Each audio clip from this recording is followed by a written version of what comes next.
I decided to apply my face makeup first, as the risk of fallout is reduced to the minimum. To start with, I'm applying a BB cream all over my face, and I'm using a big, dense, angled brush. The motion I'm using to apply it is a patting motion. As you can see, I'm doing it all over my face. This basically does two things. It makes sure that the product gets into my skin and that it will last longer. What I like about patting motions is that you will not get stains from the brush that you're using. Next, I'm going with concealer. The brush I'm using is a medium dense brush with a round point. Apply the concealer with patting motions under the eye and feather it outwards towards the temples. Remember to cover the inner angle of your eye because that's where we tend to get darker. So to set the face, we're going to use powder. And the brush I'm using in this case, it's an eyeshadow blending brush, but it's perfect when you have to set your under eye, because it will help us getting in the areas where we need to and which would not be allowed to reach with a bigger brush. Make sure to set around the nose and where you tend to get oily. Remember to even out any crease that may have formed on your face before setting, especially under your eyes. To contour, I'm using a light peach tan, and I'm gonna apply it with a soft face tapered brush. So load your brush, tap off the excess, and start applying the shade under your cheekbone, where your cheek halos are. Drag it down towards your nose like you're drawing a checkmark shape. Apply it on the corners of your forehead, under the chin, and under the point of your nose. To blend everything in, I'm going to use my foundation brush. I'm not going to load any more product on it, I'm just using what's left on the brush. As blush, I'm going to use a soft coral peach shade, and I'm going to apply it with an angled brush. Remember to apply it on the apples of the cheeks, and with what is left on the brush, swipe it on your nose, your forehead, and a little bit on your chin. That's just to give some color to the face. Use a setting spray to set the face and add dewiness to the skin that may have been taken out by the powder products. To start the eyes, before applying any eyeshadow, I'm going to use an eyeshadow primer so that I will not have any creasing during the day. And on top of it, I will apply a nude cream eyeshadow to create an even base, to cover any discoloration on my lid, and to give that tacky texture for any eyeshadow or any powder product to grab onto.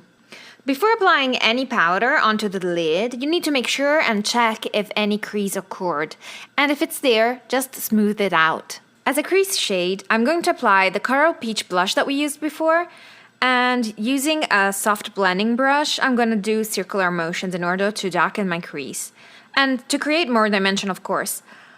I'm also darkening my outer corner and connecting it to my crease so that it will create an upside down V shape. Retouch your under eye area if any crease occurred, and then apply the same shade under your bottom lash line. You can also use a smaller brush to do so in order to have more control over it. Using the same brush, I'm going to apply a subtle highlighter on my lid and make sure that you blend it well into that peach shade. With another crease brush, I'm applying the same highlighter on specific parts of my face. The prominent part of the cheek, the bridge of the nose, the forehead, the cupid's bow, the chin. We have reached the focal point of the tutorial. Eyeliner. I'm using a gel eyeliner in black and an angled brush. Make sure that the bristles are all attached together in order to be able to draw a thin line. Facing the mirror, with my eyes open, I like to dot where the eyeliner wing needs to end.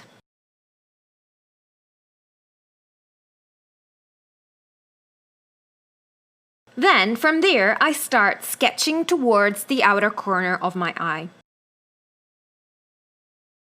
Line your upper lash line, starting from the inner corner, and link it to the outer corner to the rest of the eyeliner.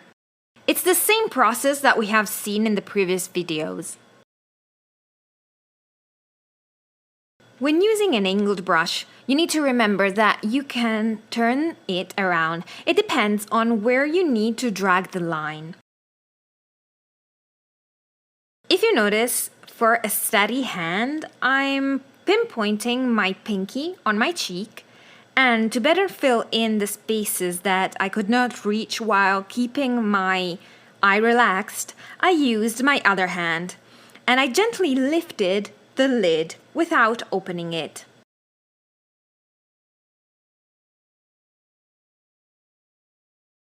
Use a clean Q-tip to clean the edge of the wing.